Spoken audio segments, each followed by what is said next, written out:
आप लोग 2 लाख की सैलरी ले रहे हैं, लाख रुपए का टीए ले रहे हैं और आप 2,500 रुपया दे के महिमा मंडन कर रहे हैं। तो आप एक काम कीजिए, आप भी अपना जो जीवन है उसे सरल बनाइए आम जनता की तरह। जिस दिन ये पहल होगी कि एक विधायक की सैलरी 3rd 4th ग्रेड के जो कर्मचारी हैं उनके समान होगी 40,000, 50,000, 60,000, पहला हस्ताक्षर मेरा होगा। मैंने फिर कहा मैं आवास भी लेने जा रहा हूँ, लेकिन मेरा तर्क जान लीजिए, मैं आवास भी लूंगा क्योंकि मैं किसी वीआईपी के भरोसे अपना सुख सुविधा क्यों छोड़ूंगा।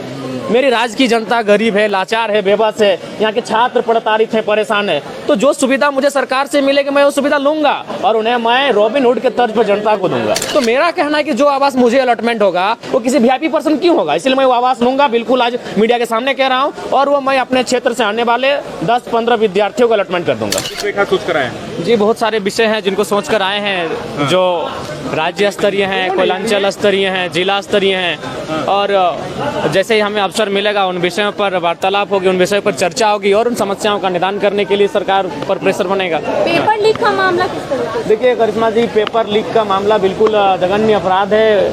जिन लोगों ने भी इस कृत्य को अंजाम दिया है सरकार उन पर गंभीर होकर कार्रवाई करे, क्योंकि अगर ऐसा नहीं होता है तो जो आम व्यक्ति है उनका इस जो व्यवस्था है, जो सिस्टम है, उस पर विश्वास टूटेगा और वो ये मान के चलेंगे कि एक आम व्यक्ति का जीवन की सुरक्षा किसी के का उसके दायित्व किन्हीं का नहीं, उनकी जिम्मेवारी किन्हीं की नहीं है। जयराम जी, आप कितने गंभीर हैं इन मुद्दों को लेकर के? जी बिल्कुल, जयराम जी का क्या स्टैंड है, क्या गंभीर मुद्दे हैं, क्योंकि जो पढ़ने वाले स्कूल कॉलेज के छात्र हैं, इस राज्य की भविष्य, इस देश की भविष्य हैं और उनके भविष्य के साथ अगर खिलवाड़ होगा तो निसंदेह ये गंभीर मुद्दे हैं, इन पर गंभीर चर्चाएं होनी चाहिए। और अध्यक्ष की नियुक्ति अभी तक नहीं हो पाई है, स्ट्रैटेजी के साथ पहुंचा है, आपकी क्या स्ट्रैटेजी है?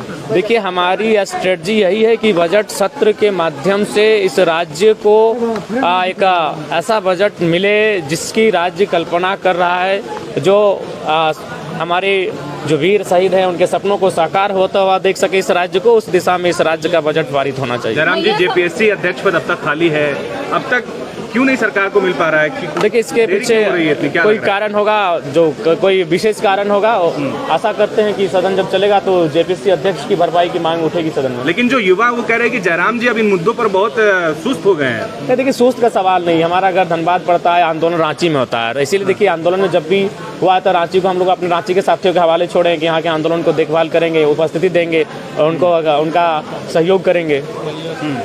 मैया सम्मान योजना की राशि जो है वो नहीं मिल पा रही है लाभुकों के। देखिए आप बिल्कुल, और शायद सुनने में आया कि बैंक का भी हस्तांतरण किया गया है, किसी दूसरे बैंक में इसे शिफ्ट किया गया है, उसके भी बहुत सारे कुछ न कुछ कह सकते हैं कुछ ऐसी घटनाएं विषय हैं, तो उनका कहीं ना कहीं मैंने पहले भी कहा था कि ये योजनाएं लंबे समय तक नहीं चलेंगी और फलस्वरूप वो होता हुआ दिख रहा है। मैंने पहले भी इसका सजेशन दिया था। जयराम जी, फिर एक बार आप चर्चा में आ गए हैं। पिछला जब आप विशेष सत्र चल रहा था तो आपने मंच कहा था कि मैं टीए नहीं लूंगा, मैंने ये कहा था। बिल्कुल, फिर आप कंट्रोवर्सी में आ गए हैं। अपने आलोचकों को क्या जवाब देंगे? आलोचकों के लिए आप टीए के लिए स्कॉर्पियो ले लिए। हम फिर कह रहे हैं, हम नहीं, पहले मेरी बात सुनिए। हाँ बोलिए, बिल्कुल बोलिए। उस दिन दिन भर मैया सम्मान योजना पे चर्चा हुआ था। जी जी। उसके बाद मैंने कहा कि आप लोग 2,500 रुपए का इतना महिमा मंडन कर रहे हैं और आप लोग 2 लाख की सैलरी ले रहे हैं, लाख रुपए का टीए ले रहे हैं और आप 2,500 रुपया दे के महिमा मंडन कर रहे हैं। तो आप एक काम कीजिए, आप भी अपना जो जीवन है उसे सरल बनाइए आम जनता की तरह। तो मैंने ये कहा था, आज भी हम रिपीट कर रहे हैं इस बात को। जिस दिन इस पर पहल होगी उस पर पहला हस्ताक्षर जयराम महतो का होगा। जिस दिन ये पहल होगी कि एक विधायक की सैलरी 3rd 4th ग्रेड के जो कर्मचारी हैं उनके समान होगी 40,000, 50,000, 60,000, पहला हस्ताक्षर मेरा होगा। जिस दिन ये पहल होगी उसमें पहला समर्थन ही मेरा रहेगा। अच्छा, आप खाली पैर आए हैं, मैं देख रही हूँ आप खाली पैर आए हैं। हाँ, वचन है तो वचन को निभाना पड़ेगा, वचन है। ठीक है। गाड़ी खरीदने पर सवाल उठाया जा रहा है। देखिए मैंने फिर कहा मैं आवास भी लेने जा रहा हूँ, लेकिन मेरा तर्क जान लीजिए, मैं आवास भी लूंगा क्योंकि मैं किसी वीआईपी के भरोसे अपना सुख सुविधा क्यों छोड़ूंगा। मेरी राज्य की जनता गरीब है, लाचार है, बेबस है, यहाँ के छात्र प्रताड़ित हैं, परेशान है। तो जो सुविधा मुझे सरकार से मिलेगी मैं वो सुविधा लूंगा और उन्हें मैं रॉबिन हुड के तर्ज पर जनता को दूंगा। बिल्कुल, मैं आवास की भी सुविधा लूंगा। नहीं, हम नहीं लेते, लेकिन उस सुविधा का अगर हम आवास नहीं लेते, वो आवास कोई ना कोई सरकार का आदमी रख लेगा, कोई वीआईपी पर्सन रख लेगा।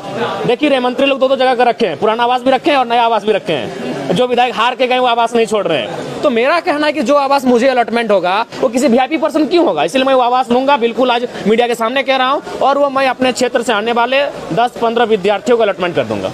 वो रहेंगे, पढ़ाई करेंगे। नहीं, मुकर नहीं रहे। ये मुकरना नहीं कहते हैं। नहीं, आपने बड़ी बात कही कि आप विद्यार्थियों को हाँ allot कर बिल्कुल देंगे। बिल्कुल आप अलर्ट अमल करेंगे इस करेंगे, पर? बिल्कुल अमल करेंगे। मैं मुकर नहीं रहा हूँ, मैं कह रहा हूँ कि अभी देख रहे हैं मंत्री लोग दो आवास लेके बैठा है भैया, कहीं उनको कोई कमी है, उनको कोई कमी है, उसकी इतनी सुख सुविधा है, तो मैं अगर आवास ना लूँ तो किसी के हिस्से में चला जाएगा और किसी राजा के हिस्से में जाएगा, जबकि हमारी जनता गरीब है। तो मैं लेकर स्टूडेंट के बीच लेके जाऊंगा। आप आए तो इंटरव्यू लेने मेरे आवास में भी आ जाए। धन्यवाद धन्यवाद धन्यवाद।